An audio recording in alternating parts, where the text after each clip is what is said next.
twins made their billionaire parent reconcile after 5 years of separation. The potent union. Port Harcourt was a city of simmering heat and loud ambition, but in the quiet, air-conditioned sanctum of the Latitude 4 cocktail lounge, Adiz was the still eye of the storm.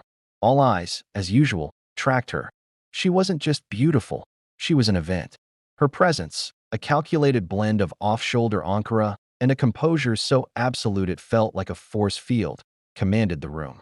She sipped her ginger-infused zobo, listening to her friend talk, but her mind was already deconstructing the evening, planning the next day's boutique inventory, winning the silent contest of being the most unattainable person there. Emeka Nwankwo saw her from the bar. He wasn't a man given to staring, but he paused, his bottle of Gulder hovering halfway to his lips. He'd heard of Adiz, the Silicon Valley boutique queen. The rumors painted a picture. Too clever, too rich, too proud. He, a principal engineer for one of the major oil servicing companies, was used to taming volatile, complex systems. He looked at her and saw a different kind of pressure. A beautiful, high-stakes well with the potential for a magnificent yield or a devastating blowout. Their meeting was engineered by a mutual friend. Emeka, meet Adiz. Try not to bore her with torque specifications, the friend teased. Adiz extended a hand, her smile professional. Emeka, I've heard you're the man who calms the angry spirits in the deep-water valves. He took her hand, his grip firm and warm. And I've heard you're the woman who convinces Port Harcourt that a single piece of Osso oak is worth a month's salary. I'm more interested in your persuasion techniques than my pressure differentials. Her eyebrow arched, a flicker of genuine interest cutting through her polished exterior. Is that so? Persuasion is simply understanding what someone values and showing them how your offering aligns with it. It's logic. Logic, he repeated, a slow smile spreading across his face. It transformed him. The stern, focused engineer vanished, replaced by a man of startling warmth. I live by logic, but I find the things of highest value often defy it.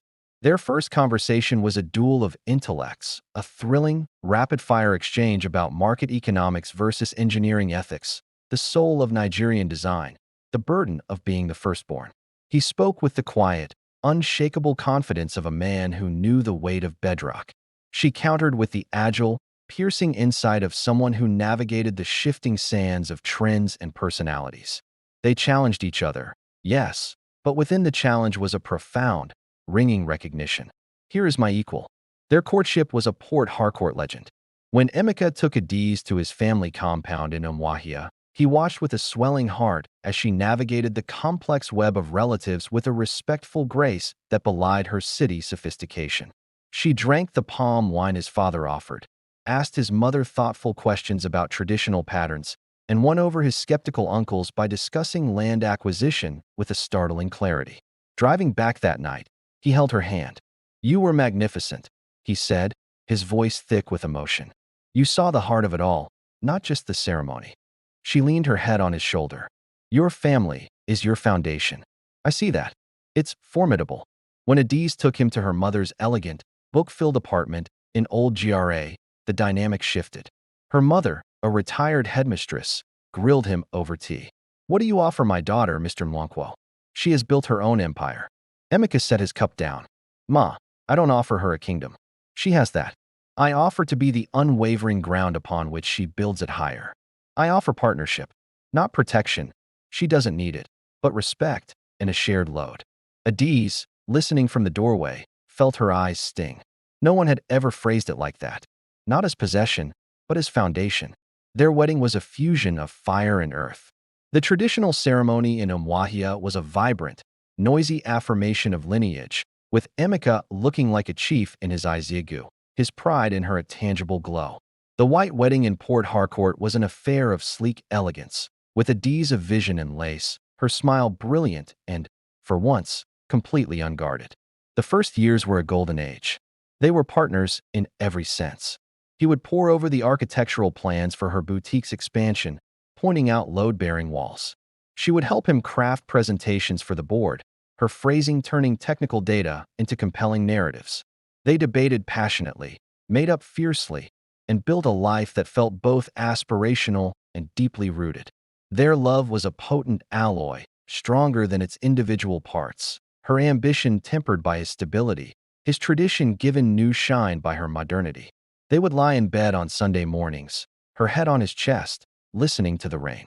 "We can do anything, Nguyen," he would murmur into her hair, his voice vibrating against her cheek. Anything at all. She believed him. They both did.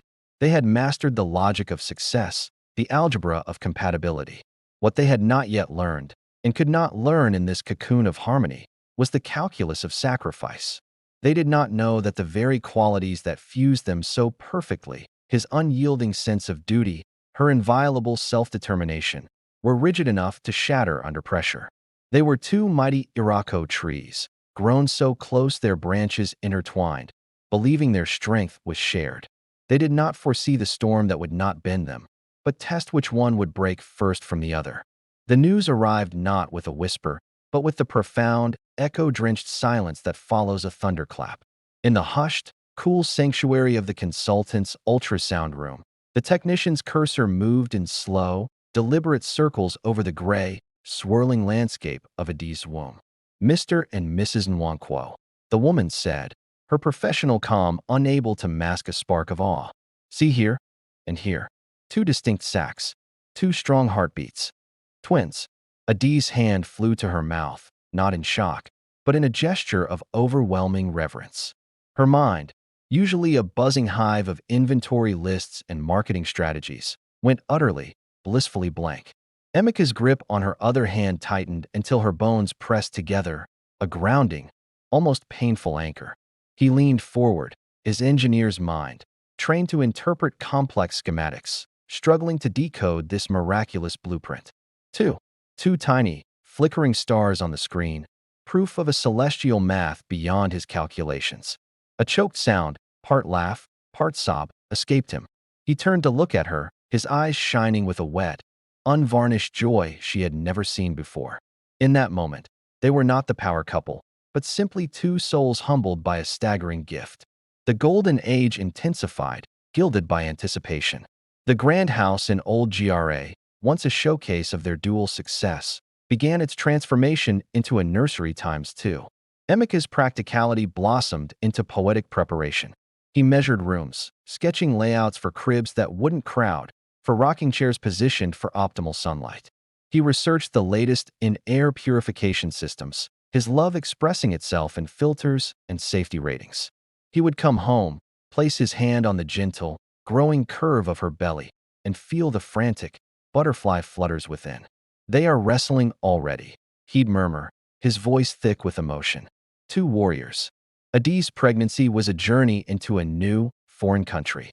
Her body, a territory she had always commanded with disciplined grace, became a mysterious, expansive continent of its own will. The fatigue was a tidal wave that pulled her under for hours.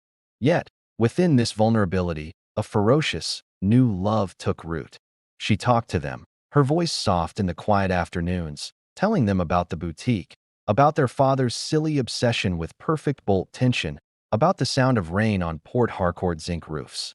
It was in the glow of the 7th month, nestled in the nest of pillows Emika had meticulously arranged on their bed, that the first hairline crack appeared in their paradise. The discussion began softly, a logical planning for the postpartum season, the Omugwo.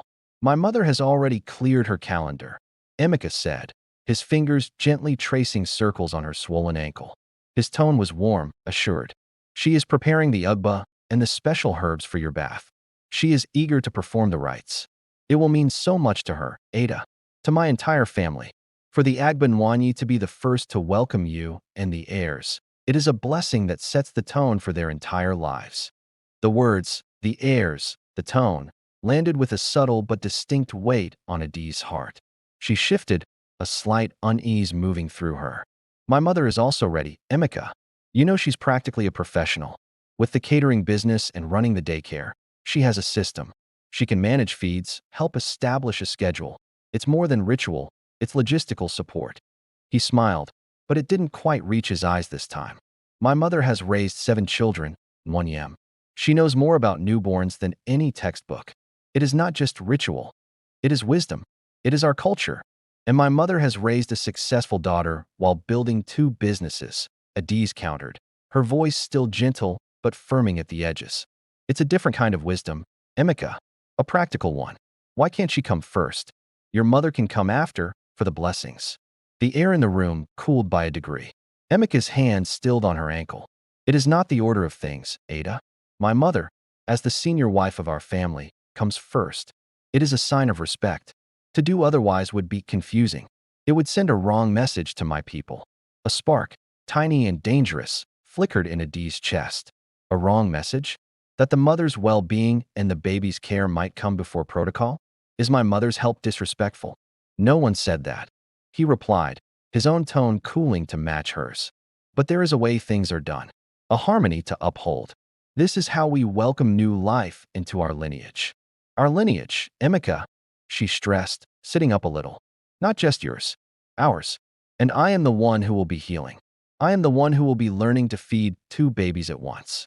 Shouldn't I have a say in whose help I feel most comfortable with in my most vulnerable state? It was the first time their perspectives, once harmoniously blended, were presented as a binary choice. His was rooted in the deep, unassailable soil of tradition and familial hierarchy, a vertical respect that flowed upward to ancestors and elders. Hers was rooted in the pragmatic, horizontal plane of immediate need and personal comfort. The conversation ended not with a resolution, but with a tense, loving truce. He kissed her forehead. We don't need to decide tonight. We have time. But the crack, once visible, could not be unseen. It was a fissure between 2 different kinds of love. His, which sought to anchor their new family in the sacred continuum of the past, and hers, which sought to navigate the overwhelming reality of the imminent future. They both loved fiercely, but their love was starting to speak in different, competing languages. The twins, Kenichukwu and Kaniinsula, growing strong and restless in the warm dark, were a double blessing waiting in the wings, unaware that their arrival was about to test the foundation of the very union that had created them. The unyielding stand. The arrival of the twins was not the gentle dawn they had imagined, but a magnificent, exhausting hurricane. Kenichukwu, keen for short, arrived with a scholar's quiet intensity, his eyes immediately observant. Kaniinsula, Connie, followed minutes later with a voice that commanded the delivery room, a tiny chief announcing his presence. In the drugged, blissful haze of recovery, with a son cradled in each arm, Adiz felt invincible. Emika wept openly, his proud head bowed over them, whispering their names like sacred incantations. For a week in the private maternity suite, they were a perfect, closed circuit of love, fumbling with nappies together, deciphering cries, their earlier disagreement a forgotten ghost. But reality was waiting for them at home. The grand house, once a sanctuary, now felt like a command post understaffed for a double siege. The peaceful silence was shattered by a duet of cries that could switch from hunger to discomfort with baffling speed. The meticulously planned nursery felt suddenly too small, the world too loud. The crack from before began to widen under the pressure. It was the 3rd night home. 2 yem. The wails were symphonic and unending. Adiz, bleary-eyed and aching, was attempting to tandem nurse, a feat of acrobatics and desperation. Emika paced with a wailing Connie, his own frustration a live wire under his skin. We need to call someone, Adiz said, her voice strained. We can't do this alone.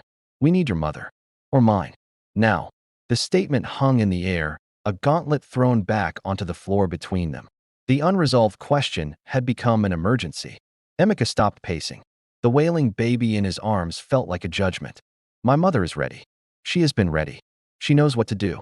The special baths, the soups for your strength. It is not just help. It is healing. Proper healing. Adiz, touched to her rawest nerve, snapped. Healing? Emika, I need someone who can show me how to use this double nursing pillow, not brew a soup I might not even want. I need someone who can sterilize bottles efficiently and recognize the difference between colic and hunger. That is my mother. Her words, in his ears, were a dismissal of everything his lineage held sacred. They reduced centuries of wisdom to irrelevant folklore. So my family's ways are just primitive to you? His voice was low, dangerous. I didn't say that, she shot back, keen detaching with a cry at the sharpness in her voice. I am saying that right now. In this moment, practical skill is more critical than ceremonial knowledge. Why is that so hard for you to understand? Because you are only thinking of now, he fired back, his own composure breaking. You think like a manager with a crisis. This is not a crisis, Adiz. This is a passage, a sacred journey into motherhood and fatherhood. It must be done correctly, with the right foundation, or what are we building? We are building our family, Emeka, not a monument to tradition. She was shouting now, tears of frustration and sheer exhaustion mingling on her cheeks. Our family is right here, screaming. It needs help, not symbolism. The word symbolism was the spark. It lit the tinder of his deepest pride. So my heritage, my father's name, the respect due to my mother, these are just symbols to you? Decoration. He said it quietly, which was worse than shouting. It was the sound of a door closing. Adiz saw the shutters fall behind his eyes. The loving, weeping man from the hospital was gone, replaced by the implacable chief's son. A cold dread seeped into her bones, colder than any fatigue. This was no longer about mothers. It was about sovereignty. If my position in this family, if the traditions that bind us to something greater than ourselves, mean so little, he said, placing a now sleeping Connie carefully back in his bassinet with terrifying calm, then perhaps you do not need me here at all. Perhaps you can manage this project on your own terms. He turned and walked out of the nursery. He did not go far, just to the living room, but the distance felt continental. Adiz sat in the dim light, a baby on each breast, utterly alone. The love was still there, vast and real, but it was now trapped on either side of a gorge carved by two utterly unyielding stands. They had reached the impasse. His pride was a deep, ancestral drum, beating a rhythm of duty and respect that could not be altered. Hers was a polished, modern sword, forged in self-reliance and pragmatic truth, refusing to bend. To apologize now would be to surrender their very essence. So they didn't. They let the silence between them harden into a wall, each believing with a desperate, broken certainty that to be the first to say, "I'm sorry," would mean the irrevocable loss of themselves. And in the nursery, the twins eventually slept, unaware that their first great lesson from their parents would be in the terrible, costly art of standing your ground. The final straw, the silence that followed that night's battle, was a new, living entity in the house. It wasn't peaceful. It was an armed truce, thick and brittle. Emeka slept on the sofa, a sleek, expensive thing that suddenly felt like a punishment. Adiz lay rigid in their vast bed, the space beside her a cold accusation. They orbited each other in the daylight hours with a cold, functional civility, speaking only through the babies. This one needs a change. The Formula 10 is there. Your mother called again. The words were transactional, stripped of all tenderness. Yet, in stolen moments, when Emeka would watch Adiz finally asleep in the rocking chair with a twin on each shoulder, or when Adiz would see him gently tracing Connie's tiny ear as he slept, a wave of such profound longing would crash over them that it was physically painful. But pride is an excellent painkiller. It numbed the ache and fed the resentment. The breaking point came not with another shout, but with a quiet, definitive declaration.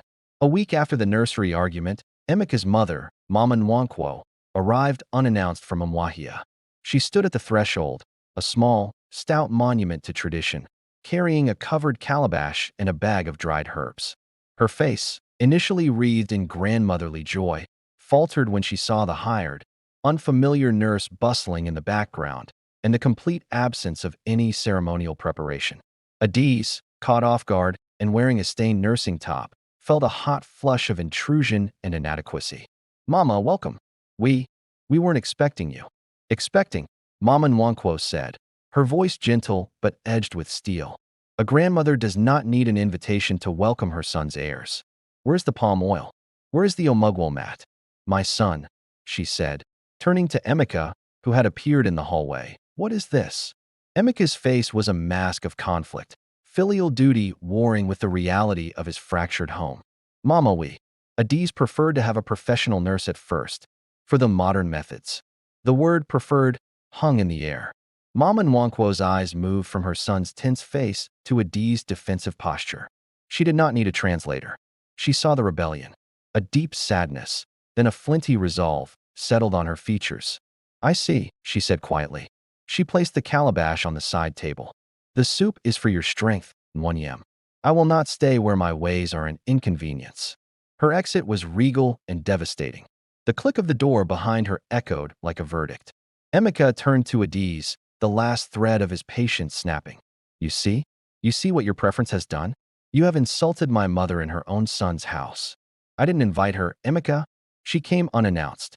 Was I supposed to stage a fake ceremony to make her feel better while I'm drowning? Adiz shot back, her own guilt sharpening her words. This is not about feeling better, he roared, the sound raw and startling in the quiet house. This is about respect, a respect you seem incapable of showing to anyone but yourself and your manuals. The accusation was a masterstroke, striking at the core of her identity as a capable, self-made woman. It reduced her careful planning to sterile arrogance. Get out. The words left Adiz's mouth before she could think. They were cold, clear, and absolute. Emeka went perfectly still. What did you say? If this house, if my needs as the mother of your children, if the reality of our life is such an insult to your precious respect, she said, every word a shard of ice, then you should leave. Go back to Mwahia where your ways are understood. We will manage. He stared at her, and in his eyes, she saw the love finally, truly, fracture. It wasn't extinguished, it was cleaved in two. He gave a single, slow nod, the motion of a man accepting a death sentence. Very well, he said, his voice now hollow, devoid of all fire.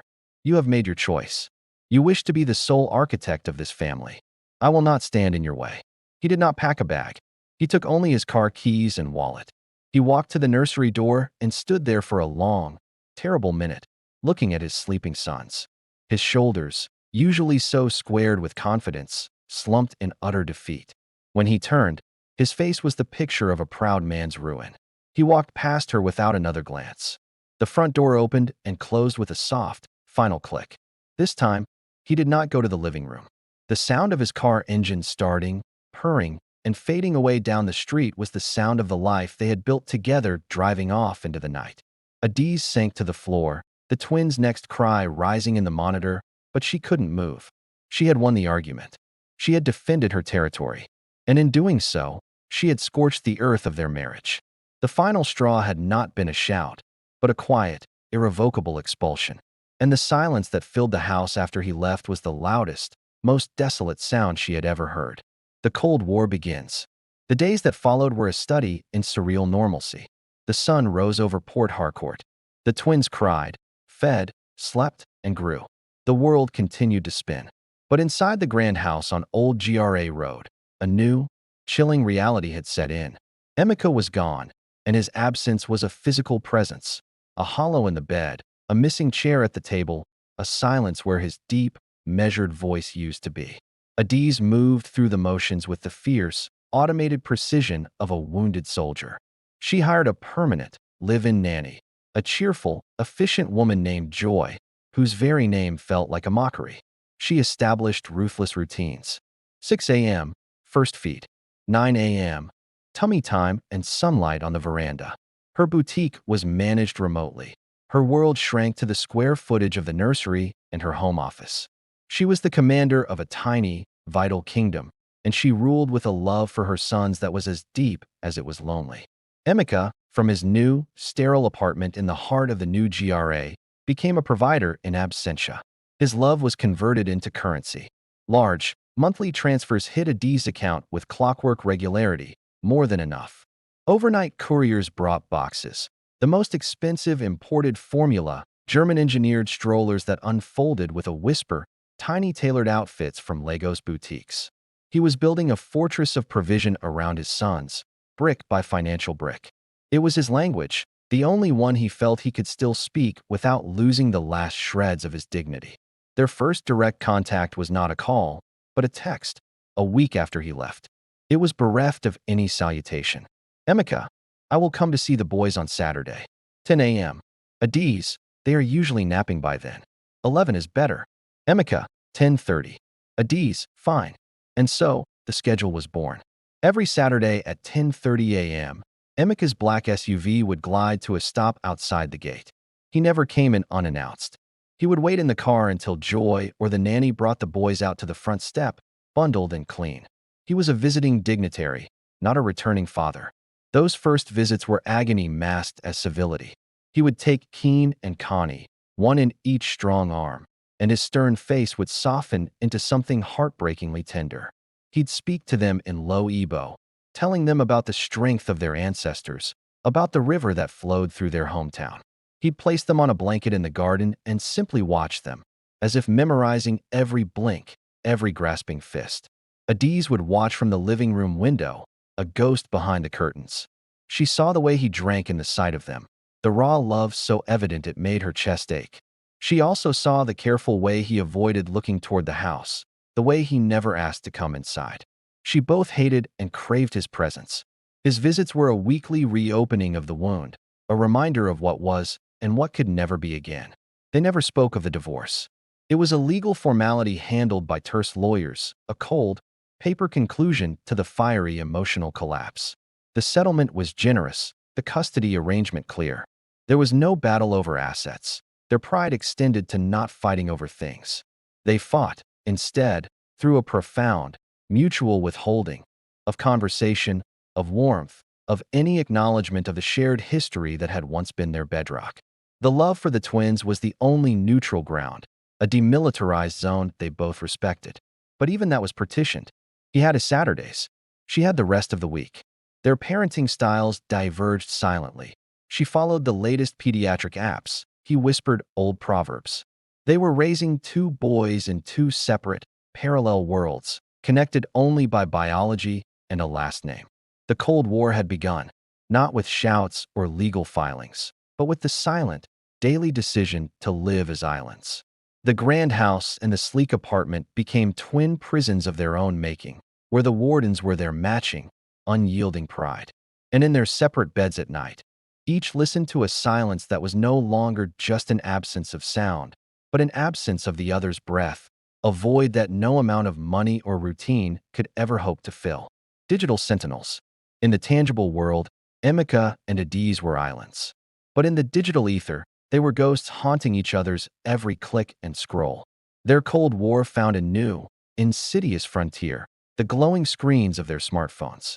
It began subtly, in the raw, lonely weeks after the separation. Adiz, feeding Connie at 3 a.m., would find her thumb hovering over Emeka's contact. Instead of calling, she'd open Instagram. His profile was public. His first post after leaving was a photo of his new apartment's minimalist living room, all clean lines and a breathtaking view of the city lights at night. The caption was a single, stark word, clarity. Her heart twisted. Clarity? She took a selfie later that day, angled to show her sharp cheekbone and a sliver of the twins' sleeping forms in their designer Moses baskets in the background. She applied a filter that made everything look soft and golden. The caption, my two reasons for everything. Hashtag blessed, hashtag motherhood journey. She watched. Within an hour, he had liked it. The notification was a tiny, electric shock. It wasn't warmth. It was an acknowledgement, a flag planted. I see you. Thus began the silent, obsessive dance. Emeka would post a photo from a high-end industry conference in Abuja, suited and commanding a room. Forging the future. Hashtag energy sector, hashtag leadership. Adiz, within the day, would post a stunning photo from the launch of her boutique's new exclusive line, surrounded by Port Harcourt's elite, looking every inch the untouchable queen. Creating your own light. Hashtag boss lady, hashtag Silicon Valley boutique. It was a duel of curated perfection. He posted gym selfies, muscles defined, gaze focused. Discipline is freedom. She posted serene yoga poses on her private veranda at sunrise. Finding peace within. He shared a philanthropic article about his company's new scholarship fund, giving back to the roots. She posted a glossy magazine feature on her boutique's impact on local designers. Empowering our own. Birthdays and holidays were the peak of the campaign. On the twins' first birthday, Adiz orchestrated a photo shoot worthy of a celebrity magazine, the boys in matching miniature Iziagu, a gorgeous cake, her in a breathtaking dress. The caption was a masterpiece of maternal triumph. Emeka, not to be outdone, posted a carousel of photos from his solo visit that Saturday. Him teaching a giggling Keen to stack blocks, Connie asleep on his chest. His caption, building legacies. My anchors. They never commented on each other's posts. Only the like, a digital nod, a weaponized piece of silent recognition. Their feeds became propaganda tools, broadcasting a singular, screaming message. Look at my flawless life without you. Adi's friends would comment, Queen, you're glowing. Or those boys are so lucky to have you. Emika's colleagues would write, the empire grows, or a true leader inside and out. The world saw resilience, success, stunning recovery. But in the quiet of their separate homes, the truth was far darker. Adiz would spend an hour crafting a single post, her stomach in knots, wondering if he would see it, if he would like it. Emika would scroll through her feed in the dead of night, his jaw tight, analyzing every detail. The absence of any male presence, the weariness sometimes visible behind her eyes in an unguarded story. He wasn't looking for signs she was moving on. He was looking for signs she was miserable without him. And he was both relieved and devastated whenever he found one. They were digital sentinels, forever on guard, using pixels and captions to continue a war that had gone silent in the real world. Their pride had built a new, virtual prison. Every like was not a connection, but a reinforcement of the bars. They were proving to each other, and to the watching world, that they were perfectly, triumphantly fine. And in the desperate effort to prove it, they trapped themselves deeper in the very loneliness they were pretending to transcend. The most intimate relationship they had for 5 years was with each other's carefully crafted online avatars, a haunting and hollow echo of the profound partnership they had once shared. A perverse fidelity. The silence between Emika and Adiz was not empty. It was a fertile ground for a strange, stubborn constancy. While the world expected them to move on, a handsome, successful man like Emika, a beautiful, affluent woman like Adiz, they remained, for 5 long years, in a state of emotional celibacy. It was not for lack of opportunity. Chinello, a sharp, beautiful geologist from his office, made her interest clear over after-work drinks. She was brilliant, forward, and shared his professional world. Emika took her to dinner once. The conversation was stimulating, her laughter pleasant. But as he drove her home, all he could think was how Adiz would have dissected Chinello's argument about offshore drilling with a wit that left everyone breathless. He never called for a second date. For Adiz, it was Chuka, a renowned interior designer who frequented her boutique. He was charming, cultured, and brought her lavish gifts for the twins. He asked her to dinner at the new rooftop restaurant. She went, wore a dress that made him stare, and held a flawless conversation. But when he leaned in slightly too close, all she could smell was the faint, remembered scent of Emika's cologne, a mix of sandalwood and engine grease, and she subtly shifted away. She cited the boys as a reason not to see him again. Their refusal to move on was not born of hope, but of a deep, perverse fidelity to the conflict itself. To invite another person into the space between them would be to admit the space was permanent, that the war was truly over. As long as they were alone, the standoff continued. Their mutual loneliness was a testament to the unresolved magnitude of what they had lost. A new partner would have been a white flag, a declaration that the loss was final and could be replaced. Their social media stalking became the ritual that sustained this bizarre commitment. It was their version of checking in. A new post from him was a signal flare. I am here. I am still me. A new story from her was a beacon. I am here. I am still me. The likes were not flirtation. They were confirmations of receipt. Message seen. The silent war continues. They became archivists of each other's solitude. He noticed when she stopped wearing her wedding band in photos, a month after the divorce was final. She noticed when he changed his profile picture to one without the twins, a calculated move she interpreted as him trying to appear unencumbered. He saw the tiny shadows under her eyes in an early morning story about sleepless nights with a teething toddler. Connie, he knew instantly, was the more dramatic teether. She saw the slight, forced stiffness in his smile in a group photo from a company retreat. Friends and family grew weary. Emika, it has been 3 years. She has moved on. You should too, his brother said. Adiz, life is for the living. That man is frozen in his pride. Don't let him freeze you, too, her best friend pleaded. But they were not frozen. They were actively, vigilantly waiting. Their pride had transmuted into a kind of grim, shared purpose. They were the sole guardians of a story that had no ending, and until one of them wrote the final line, the line that began with, I'm sorry, neither could bear to start a new book. Their fidelity was to the us that was defined by opposition. Letting someone else in would have been a betrayal not of each other, but of the monumental, if ruinous, struggle that still connected them.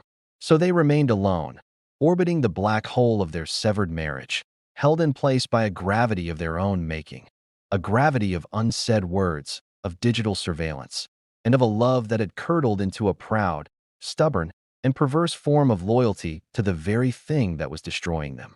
They were each other's only real relationship, conducted entirely through absence and observation, the most intimate and the most lonely bond either of them had ever known. The young observers. Keen and Connie did not know a world where Mummy's house and Daddy's house were the same place. Their reality was a careful split. The vibrant, sun-drenched kingdom of the old GRA house ruled by Mummy, with its structured routines and the comforting smell of her perfume and baby powder, and the quiet, Saturday morning satellite state of Daddy's apartment, a place of cool air conditioning, spectacular city views, and his deep, rumbling voice reading them stories of tortoises and spiders. Yet, children are born with a primal radar for connection, and twins possess a frequency all their own. Keen, the thoughtful one, and Connie, the bold one, developed the silent, intuitive language. A shared glance across their car seats when Mummy's phone buzzed with a text and her face did that complicated thing. Not happy, not sad, but full. A subtle nudge from Connie when Daddy asked, "And what new thing has Mummy taught you this week?" In a tone that was too casual. They were collectors of half-finished puzzles. They noticed the photo albums on the highest shelf at Mummy's house, the leather covers dusty.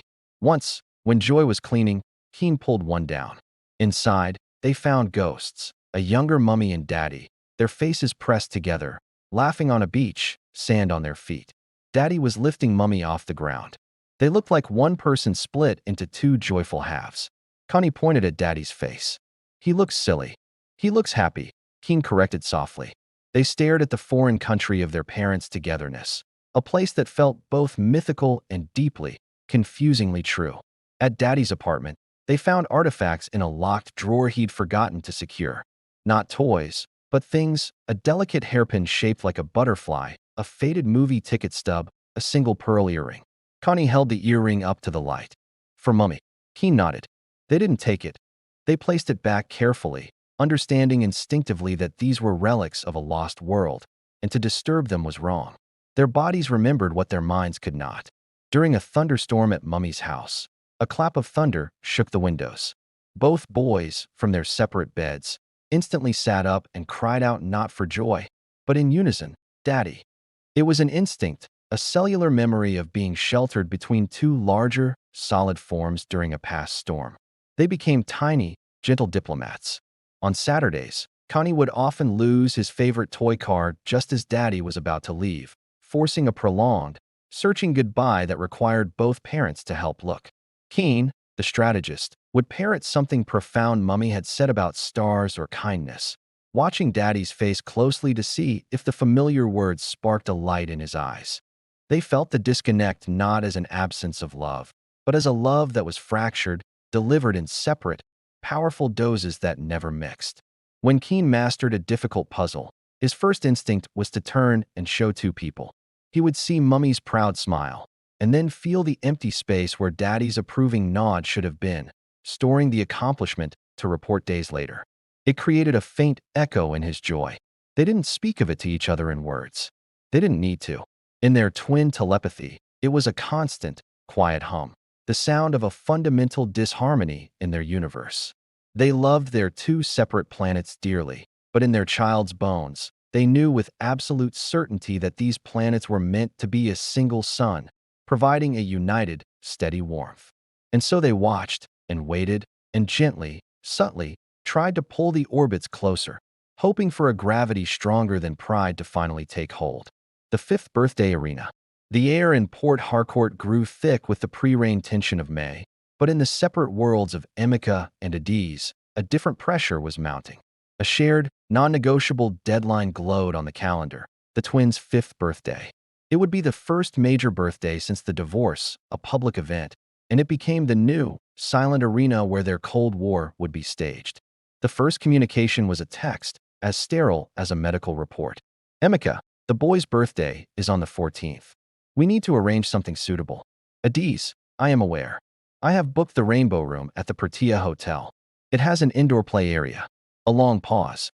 The Rainbow Room was her territory, her choice. Emeka, indoor is wise. The rains may come. I will handle the entertainment, clowns, a mini train for the garden area outside the hall. He was claiming the infrastructure, the spectacle. Adiz, I will manage the decor, the cake design, and the invitations. My assistant will coordinate the RSVPs. She was claiming the aesthetics, the social curation. Emeka, I will inform my family from Umwahia. Please inform yours. And so, the meticulous, heartless collaboration began. They operated like rival CEOs forced to merge for a single product launch. Spreadsheets were exchanged via email. A seating plan was debated over 3 terse text threads, her family on one side, his on the other, with a buffer zone of school friends in the middle. He sent links to 3 professional children's entertainers with cost analyses. She selected one based on online reviews and child engagement metrics. She sent him 4 cake designs. He chose a towering, dual-themed cake. One side a soccer pitch, the other a space rocket. Connie will prefer the soccer. Keen will prefer the rocket, his text read. He was right, and that small, intimate knowledge, used in such a clinical way, stung her deeply. The tension pooled around the guest list, a minefield of old grievances. Adiz, the Umwahia list has 35 names. The room capacity is 120, and we have 60 children from their school alone. This is impractical. Emeka, they are family. They have only seen the boys in pictures for 5 years. They will come. Adiz, this is a children's party. Emeka, not an Ofala festival. We cannot host your entire village. Emeka, and your list includes every client from your boutique and half of Port Harcourt society. This is not a networking luncheon. They battled over jollof rice versus fried rice. They served both. Over the volume of the Wizkid playlist versus the gospel praise medley, they hired 2 DJs. They agreed on a no-gift policy, instead asking for donations to a children's charity, a perfectly civil, perfectly hollow gesture of unified parenting. Through it all, Keen and Connie watched the flurry. Packages arrived daily, sample party favors, bundles of balloons, a miniature train track for testing. Their home vibrated with a strange, joyless energy. Mummy would ask them to choose between blue or silver tablecloths with a tense smile. Daddy, on Saturday, would pull them aside and ask in a low voice if they preferred chocolate or vanilla cupcakes for their classmates. They were the subjects of 2 separate, intense campaigns for their approval. The day before the party, Emeka arrived at the hotel for a site inspection. He walked the perimeter of the garden area with the train operator. Adiz directed the placement of the long buffet tables with a general's precision. They passed each other near the draped entrance. The weather report is 60% chance of scattered storms, he said, not looking at her, surveying the sky.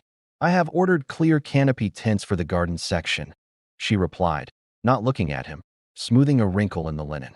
Just in case. A memory, sharp as a blade, cut through them both. Their wedding day, coordinating with the same fierce, united efficiency, fueled by love, not rivalry. The ghost of that partnership was so potent it was violent. They both felt its pull and, with a simultaneous, reflexive hardening, turned away, back to their separate, lonely tasks. On the morning of the birthday, the Rainbow Room was a symphony of forced cheer. The clown's makeup looked garish under the fluorescent lights. The mini train sat on its track, waiting. 2 towering cakes dominated the room. The air smelled of sugar, disinfectant, and unspoken history. 2 kingdoms had poured their resources into this day. Everything was perfect, a testament to what they could achieve as a divided unit. Yet, as the first guests arrived and Emeka and Adiz took their positions at the entrance to welcome them, standing a careful, polite meter apart, their matching smiles not reaching their eyes. The most glaring construction of all was the uncrossable distance between them, hidden in plain sight amidst the spectacular, soulless celebration they had built for their sons. The innocent question. The Rainbow Room was a cacophony of manufactured joy. Children shrieked as they took turns on the mini train, its cheerful toot-toot a relentless soundtrack. The clown's balloon animals wilted in the humid, air-conditioned air. 2 giant cakes, the soccer pitch and the rocket ship, stood like rival monuments on a central table. Emeka and Adiz performed their roles with a stiff, impeccable grace. He was a pillar by the drinks table, refilling glasses for uncles and business associates, his laugh a deep, practiced sound. She floated through the crowd like a beautiful, anxious butterfly, ensuring every mother had a party bag, her smile brilliant and fixed. Their eyes met sometimes, across a sea of tiny heads, over the crumpled wrapping paper of an opened gift, and flickered away, a silent acknowledgement of the exhausting charade. The twins were the undeniable stars. Connie, a dynamo in a blue Iziaga tunic, held court by the train, organizing his friends into a boisterous queue. Keen, in a matching green tunic, was showing a smaller group his new, intricate model rocket, explaining its parts with a quiet seriousness that mirrored his father's. Then came the ritual. The lights dimmed. The DJ cued the birthday song. A sea of phone screens lit up as cameras were raised. Adiz and Emeka were pulled by the current of tradition to stand behind the twin cakes, each hovering near the cake of their son's supposed preference. 5 candles on each cake were lit, their flames dancing in the breathless air. "Happy birthday to you," the song swelled, loud and off-key, and full of genuine affection from the children.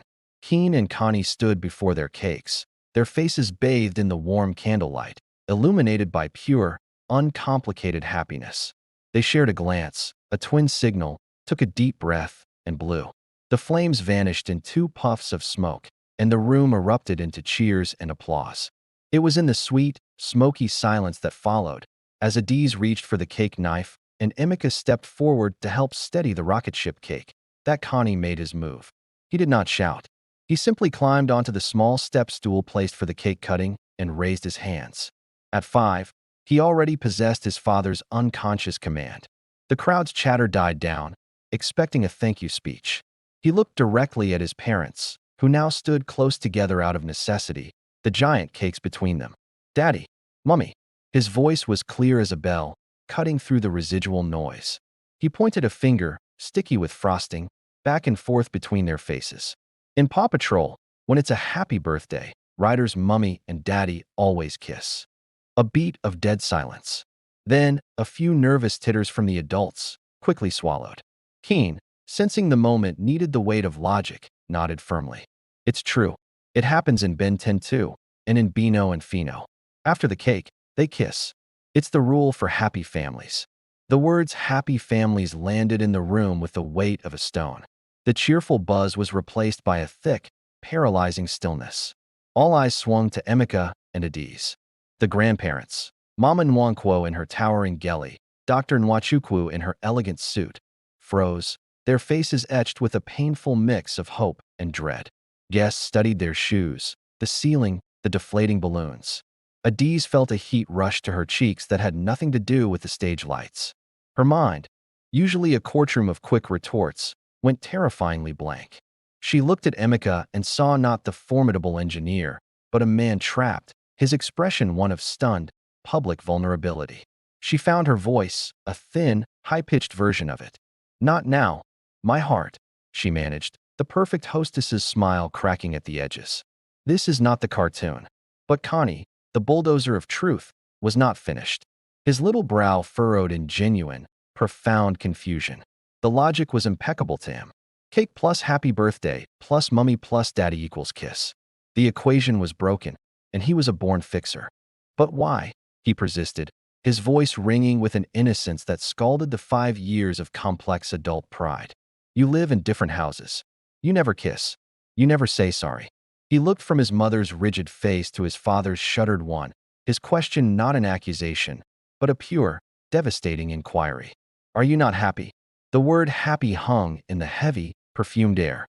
Simple, devastating, unanswerable. It was the question that had haunted the silent apartments, the lonely beds, the thousands of likes on social media.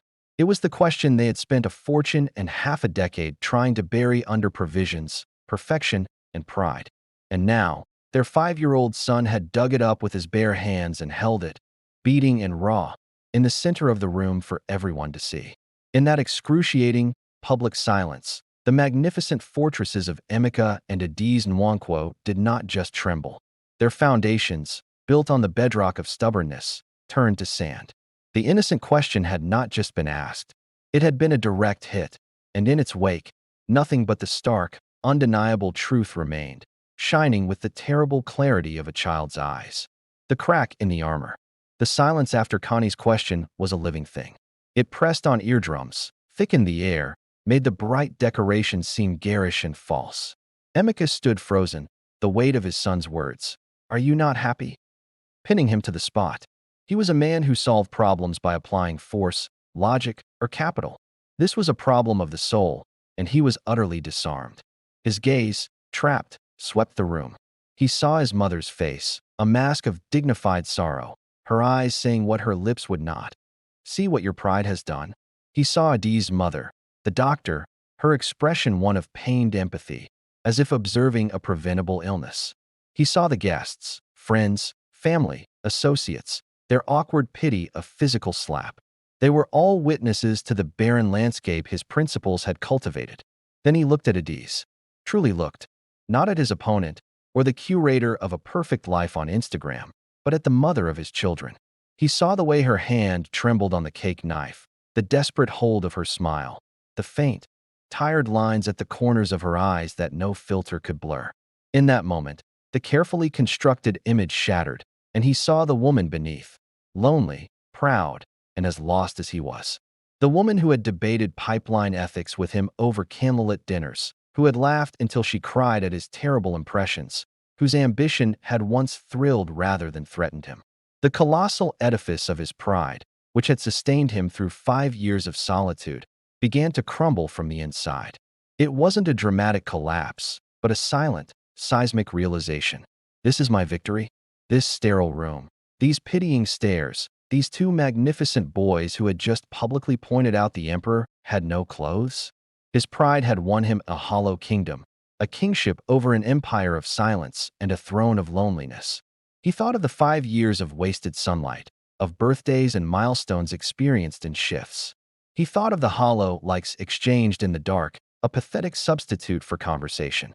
He thought of the warmth of her skin, a memory so vivid it was a physical ache.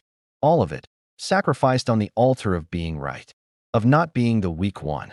The tremor started in his heart, a deep, foundational shift. The truth, voiced in his child's clear, uncomplicated tone, was unbearable because it was undeniable. They were not happy, and in its glaring light, his pride suddenly felt not like strength, but like a grotesque, heavy costume he had worn for so long he'd forgotten his own shape beneath it. His eyes locked with Adiz across the ruin of the birthday cakes. In her face, he saw the same devastating realization mirrored, the crumbling of her own fortress, the fear, the vulnerability, and beneath the polished surface, a glimmer of the old, fierce love, now drowning in a sea of regret. She wasn't fighting him anymore. She was just waiting, as shipwrecked as he was.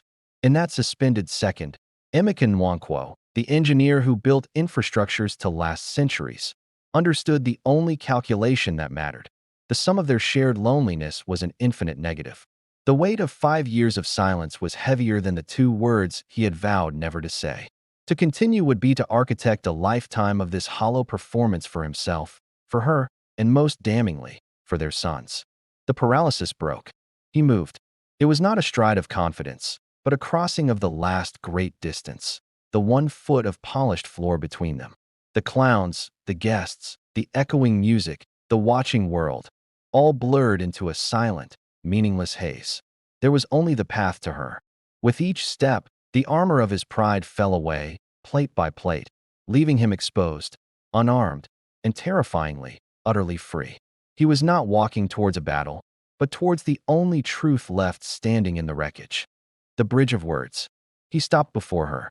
The world had narrowed to the space between their bodies, to the faint, familiar scent of her perfume cutting through the cloying sweetness of the cake. He saw the track of a single tear she had not been quick enough to wipe, a silver streak through the perfect dusting of her powder. It was the most honest thing he had seen in 5 years.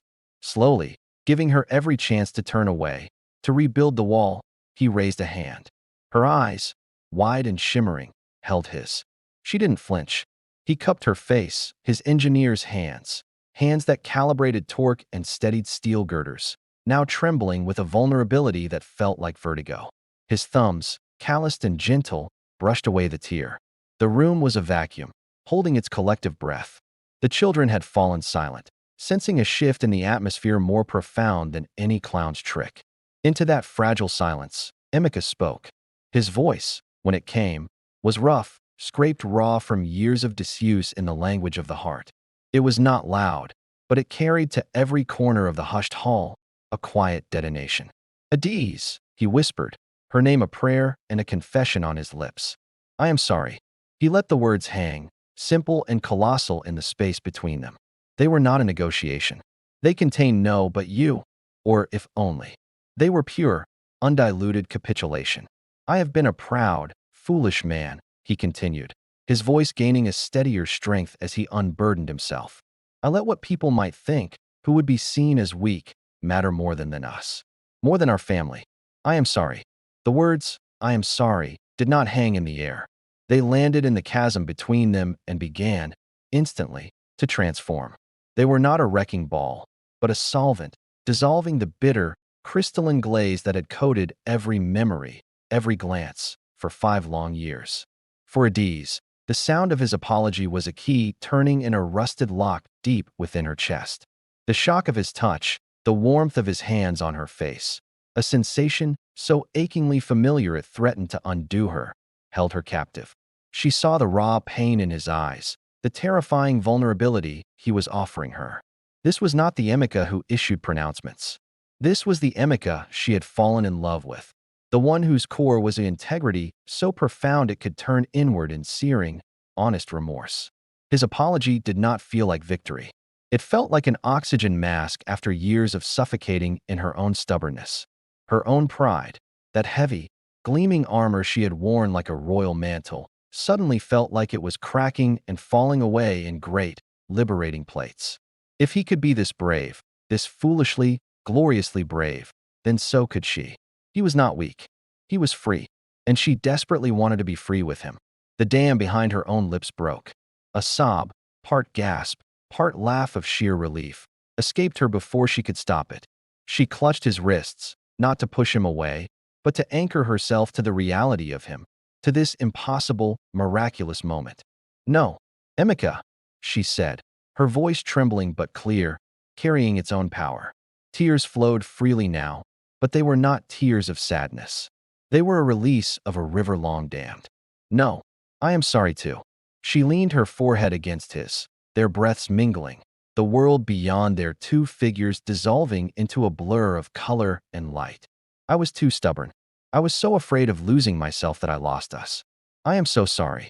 Her apology was not an echo, it was a harmony. It completed the chord. One sorry had been a single, staggering note of courage. The second wove around it, creating something whole, something stable, something entirely new. They were not keeping score anymore. They were building a bridge, and the first, crucial stones were these humble, magnificent words.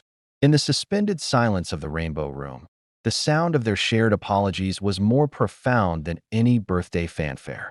It was the sound of a long winter breaking. It was the sound of two mighty rivers, after years of flowing in parallel isolation, finding their confluence once more. The space between them, once a scorched no-man's land of principle and resentment, now crackled with a different energy, the electric, aching potential of a second chance. The kiss.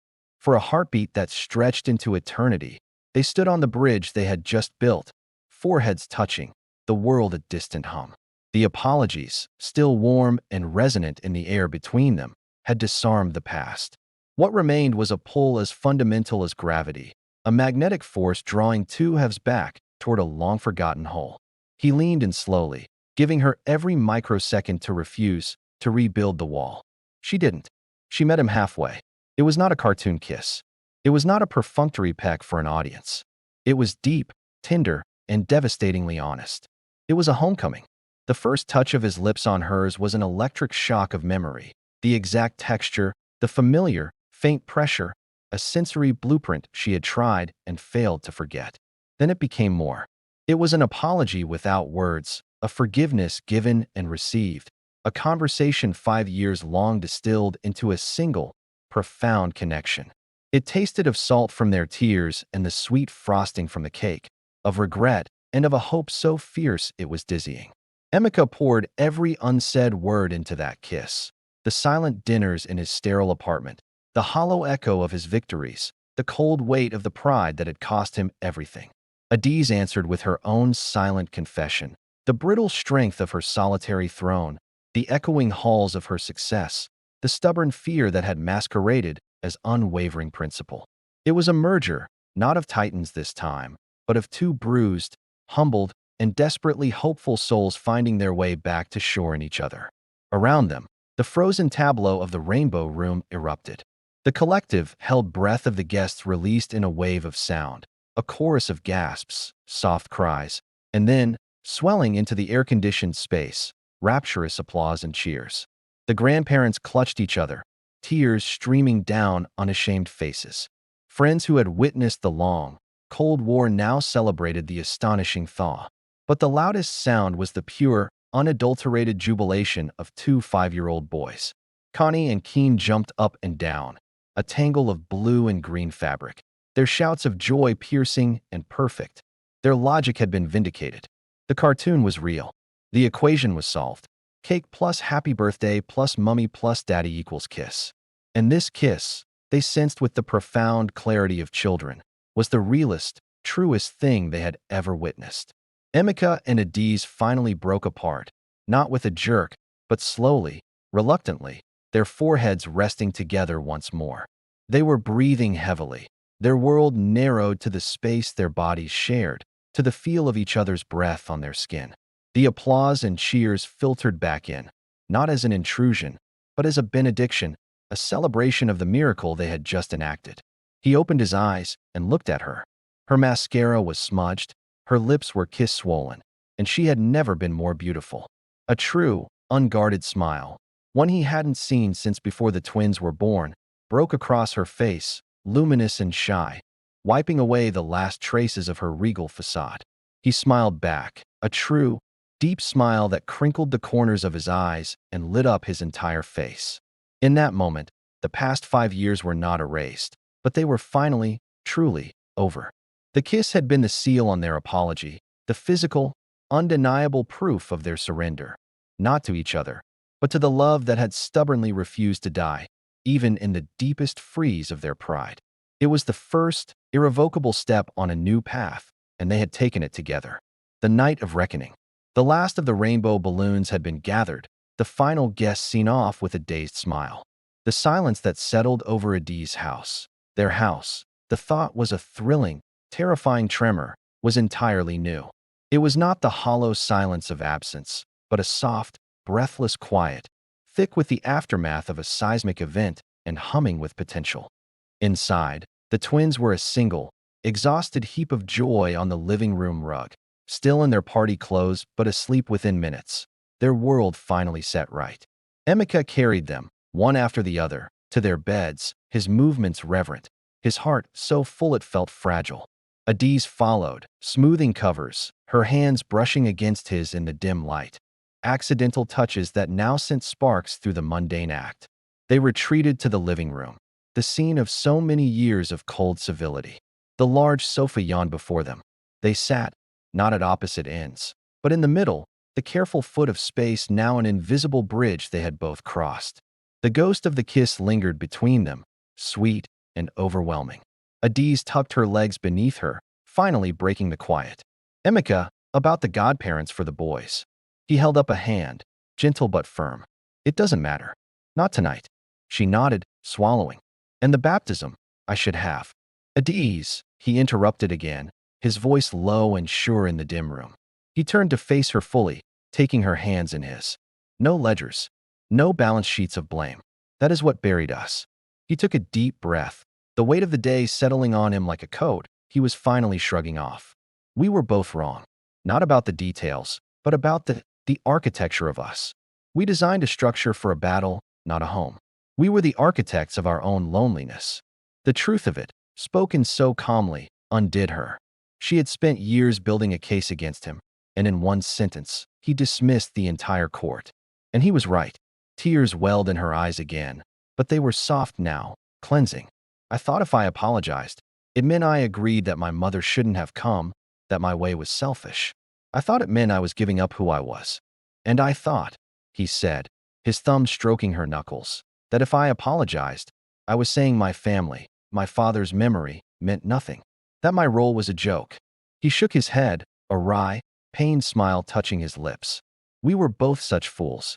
The apology wasn't about the what. It was about the how, the pride, the terrible, stubborn silence. And so, they began to talk. Not in declarations or debates, but in quiet revelations under the low glow of a single lamp.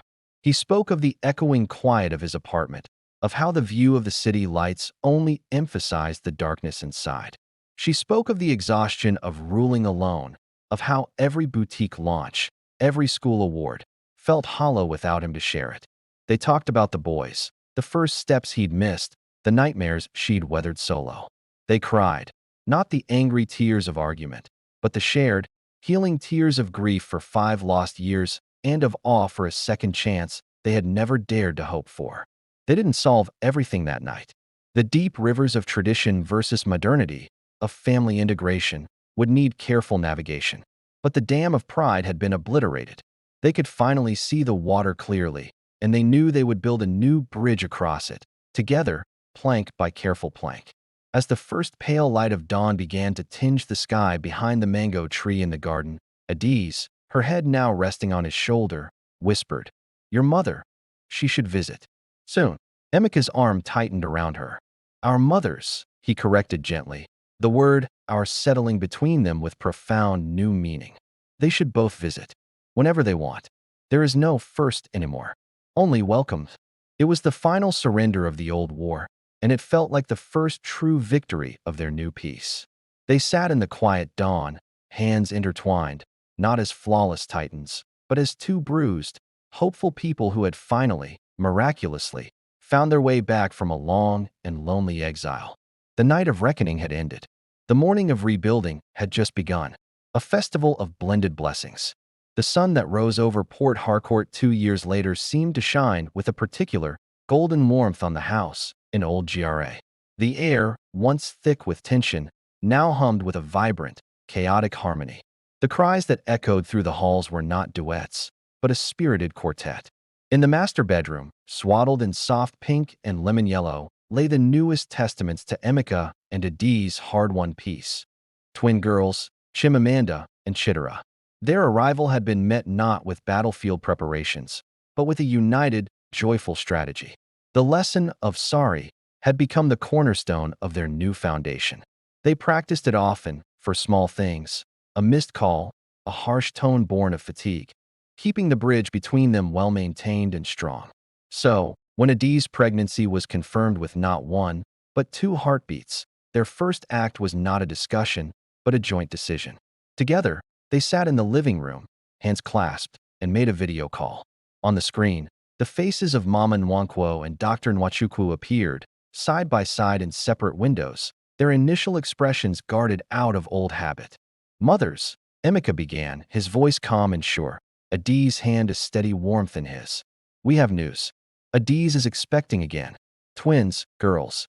The twin gasps of joy were instantaneous, followed by a beat of the old, familiar uncertainty. Adiz leaned forward, her smile radiant and inclusive. "And we want you both here. For the Omugwo. Together. For as long as you can stay. We need you both." There was a stunned silence on the call, then tears. Not of sorrow or competition, but of profound, healing relief. The first had been dissolved into a welcoming both. Now, the house was a festival of this new philosophy. Mama Nwankwo's rich, peppery oath and solace simmered on one burner, its deep, ancestral scent weaving through the air. On another burner, Dr. Nwachukwu's carefully calibrated, nutrient-packed porridge for Adiz steamed gently. The two women, once symbols of an irreconcilable divide, now moved around the large kitchen with a choreography of mutual respect. Mama Nwankwo showed Dr. Nwachukwu the proper way to tie the Omugwo support cloth. The doctor, in turn, gently checked Mama Nwankwo's blood pressure with her portable monitor, a quiet care between them. In the living room, Keen and Connie, now 7 and towering with big brother importance, stood guard over the 2 bassinets. Connie was making silly faces to make baby Chitara coo, while Keen, with solemn responsibility, carefully rocked Chimamanda's cradle. Emeka walked in from the garden, carrying fresh hibiscus flowers for the table. He paused, taking in the scene. his sons, protectors, his mother's, allies, his wife, resting on the sofa but glowing with a contentment that had been absent for years. His heart swelled with a peace deeper than any professional triumph had ever offered. Adiz watched him from her nest of pillows, her gaze soft. She saw the man who had crossed a room to build a bridge with an apology. She saw the father who now knew that strength lay in flexibility, not in unyielding stone. She patted the space beside her. He sat, slipping an arm around her shoulders, pulling her close. They watched their mothers, Mama Nwankwo now demonstrating a gentle lullaby to Dr. Nwachukwu, who listened with a respectful, smiling ear. No one won. Emeka murmured into her hair, his voice thick with emotion. Adiz leaned her head against him. Everyone did, she corrected softly, her eyes on their blended family. The lesson, etched now not in pride but in daily practice, was complete. Sorry had been the key that unlocked the door. What they built in the space beyond was a home strong enough to honor both roots and branches, tradition and progress, his people and hers. It was a home where the past was not a weapon, but a foundation, and the future was a shared blueprint. The twins, Keen and Connie, through a simple, innocent question, had not just mended their world.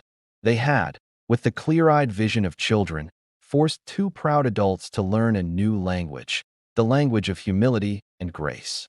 And in that language, they had composed a new story, one that now welcomed the joyous cries of their baby sisters into a chorus of truly unified, resilient, and boundless love.